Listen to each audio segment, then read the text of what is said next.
Adila food കഴിക്കാതെ മാറി നിൽക്കുന്നത് കണ്ടിട്ട് ഫുഡ് കഴിക്കുവാൻ പറഞ്ഞ നൂറയോട് ദേഷ്യം പിടിക്കുകയായിരുന്നു ആദില. എനിക്ക് മോളുടെ ഉപദേശമൊന്നും ആവശ്യമില്ല, നീ എനിക്ക് എന്റെ സ്പേസ് തരണം, അതിൽ ഇടപെടാൻ നിൽക്കരുത് എന്നായിരുന്നു ആദില നൂറയോട് പറഞ്ഞിരുന്നത്. എന്നെ എന്റെ പാടിന് വിട്ടേക്ക്, ഞാൻ ഫുഡ് കഴിക്കാതിരിക്കണമെങ്കിൽ എന്തെങ്കിലും ഒരു കാരണമുണ്ടാകുമെന്ന് നിനക്ക് നന്നായി അറിയാമല്ലോ, പിന്നെ എന്നെ ശല്യം ചെയ്യാൻ നിൽക്കല്ലേ എന്നായിരുന്നു ആദില പറഞ്ഞുകൊണ്ടിരുന്നത്. ഞാൻ ദേഷ്യം പിടിച്ച് നിൽക്കുന്നതിന്റെ ഇടയിലേക്ക് നീ ഒരു കാരണവശാലും കയറി വരാൻ നിൽക്കണ്ട എന്നൊരു താക്കീതും നൽകി.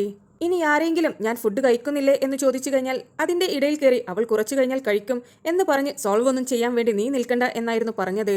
നിന്റെ ഒരു എക്സ്പ്ലനേഷനും നീ അവർക്ക് നൽകേണ്ട ഒരു ആവശ്യവുമില്ല, അതെല്ലാം ഞാൻ നോക്കിക്കോളും എന്നായിരുന്നു ആദില പറഞ്ഞുകൊണ്ടിരുന്നത്. അപ്പോൾ നൂറ പറഞ്ഞു, നീ ഫുഡ് കഴിക്കണമെന്ന് മറ്റാരും പറഞ്ഞില്ലെങ്കിൽ ഞാൻ പറയും, കാരണം മറ്റുള്ളവർക്ക് നീ ഇവിടെ വെറും ഹൗസ് മേറ്റ്സോ ഫ്രണ്ടോ ആയിരിക്കാം, എന്നാൽ ഞാൻ നിനക്ക് അങ്ങനെയല്ലല്ലോ, നിന്റെ കാര്യങ്ങളെല്ലാം ഞാൻ നോക്കേണ്ടതല്ലേ, അതുകൊണ്ട് തന്നെ ഞാൻ നിന്റെ കാര്യത്തിൽ ഇടപെടുമെന്നായിരുന്നു നൂറ പറഞ്ഞത്. പിന്നെ ആദില കൂടുതലൊന്നും സംസാരിക്കാൻ നിന്നില്ല. അല്പസമയം കഴിഞ്ഞതിന് ശേഷം അനുമോൾ ആദിലയുമായി സംസാരിക്കുവാൻ വന്നു. അങ്ങനെ അവർ മേക്കപ്പ് റൂമിലിരുന്ന് സംസാരിച്ചു കൊണ്ടിരിക്കവേ അവരുടെ തെറ്റിദ്ധാരണകളും മറ്റും സംസാരിച്ചു തീർത്തതിനു ശേഷം അനുമോൾ ആദിലയ്ക്ക് ഭക്ഷണം വാരിക്കൊടുക്കുകയും ആദില ആ മുഴുവൻ ഭക്ഷണം കഴിക്കുകയുമായിരുന്നു ചെയ്തത്. നിങ്ങൾക്ക് ബിബിയുടെ പുതിയ അപ്ഡേറ്റ്സ് അറിയുവാൻ താല്പര്യമുണ്ടെങ്കിൽ എൻ്റെ ചാനൽ സബ്സ്ക്രൈബ് ചെയ്ത് സപ്പോർട്ട് ചെയ്യുക.